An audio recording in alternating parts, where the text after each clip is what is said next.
noneho yaka ko nari kumubona yagiye hera. Reka nizere ko atagiye gushaka Kiwingu.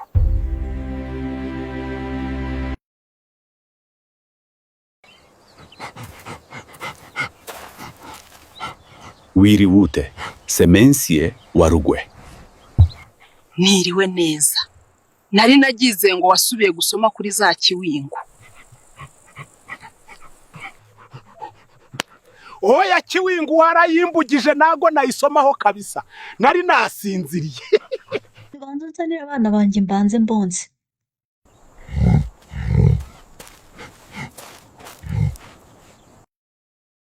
Vincent namuriye. Ngiye gushaka uburyo wa Rugwe atari buze kubimenya.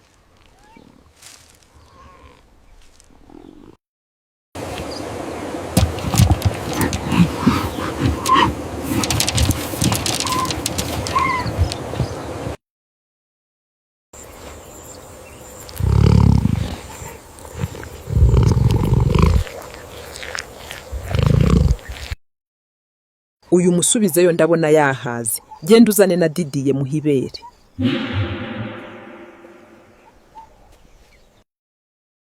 Reka nze nshaka imitwe yo kugira ngo wa Rugwe atamenya ko Vincent namutatamuye. Reka nze nsubizeyo yumvanyeyo. Wa Rugwe araza kugira ngo ni Vincent nzanye.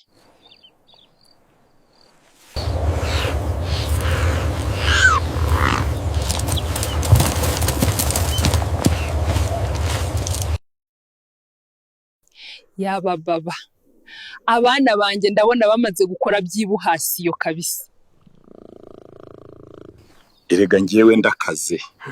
Abana bawe mbitaho cyane kandi nawe uri kubibona kabisa.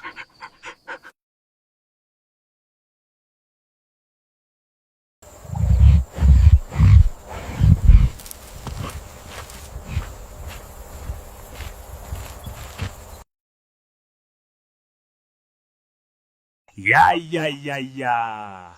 Ndumva nshatse guhekenya amagufwa nanone kabisa.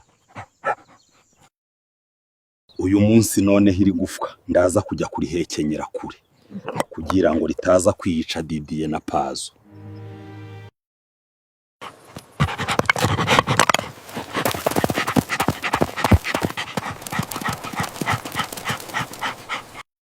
Noneho ndi kure yo mu rugo iri gufwa rekanze ndikorere pyipyinyurasiyo.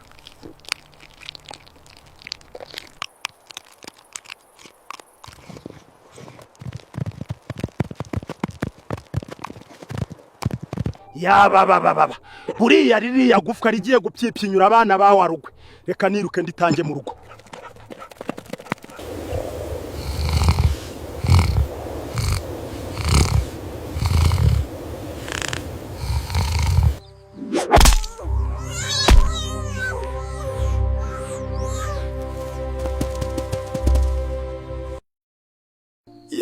Baba. Didiye nawe ndamwishe. Wa Rugwe namfata araza kuyakurura kabisa. Didiye nawe reka murye kugira ngo wa Rugwe ataza kubona umurambo we.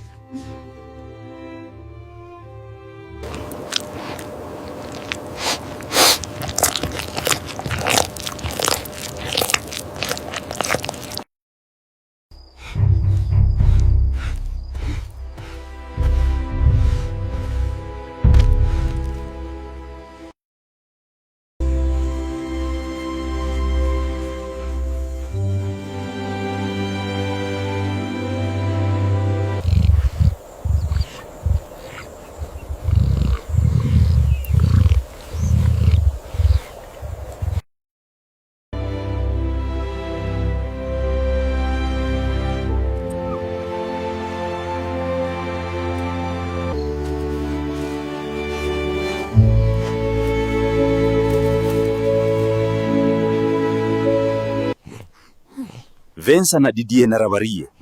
None hasigaye Patrick wenyine. Reka nze nsubizeyo Patrick. Wa Rugwe araza kugira ngo abana bose baracyahari.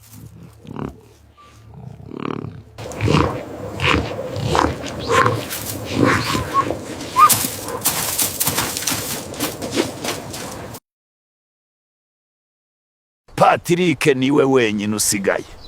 uyu munsi gufwa ndaza kujya kurihekenyera kure cyane.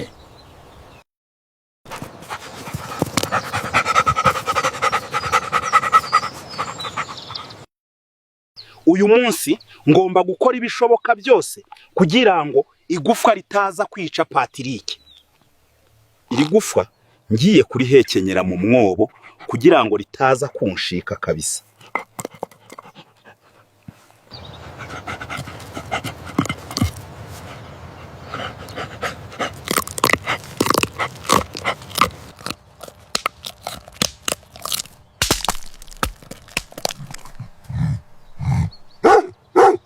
Yababababa buriya ririya gufwa rigiye gukorera Patrick tatamurasiyo kandi ni usigaye wenyine.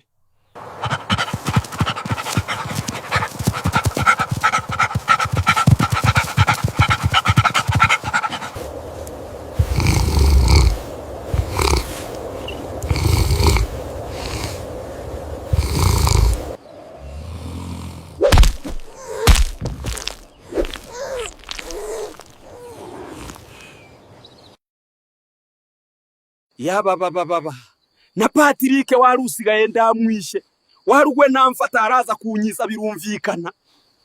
Reka Patrick muri maze mite munga ku buryo warugwe ari buze agasanga simari.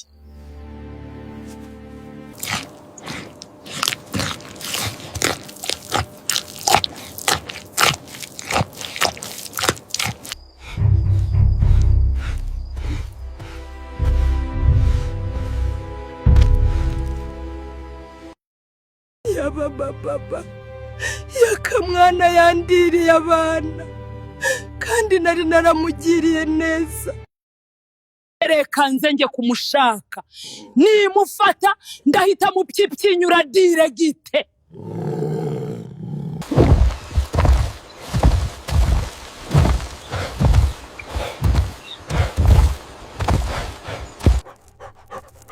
Mbabarira umfashe unshakiraho nihisha wa mugabo we kuko ndakurikiwe. Umeze ute mensi ye Korode? Hari akamwana wambone yaza hano? Oya nawe nabonye kabisa. Jya gushakira ahandi. Reka njye kwihisha mu rutoki rimwe nzamufata.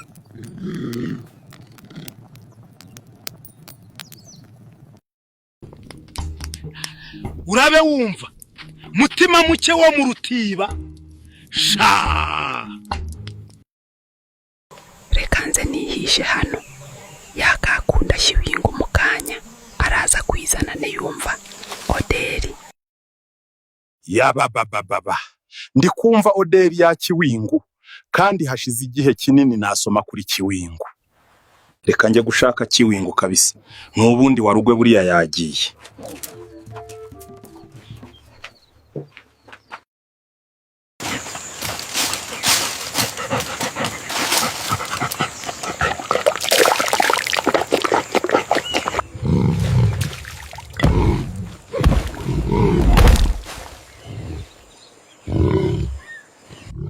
Abana banje warabariye kandi narakugiriye neza, ubu nanjye ngiye kukurya. Yababababa warugwe yagiye kunkorera pipinyurasiyo. Oderi ya Kiwingu yanshutse pe.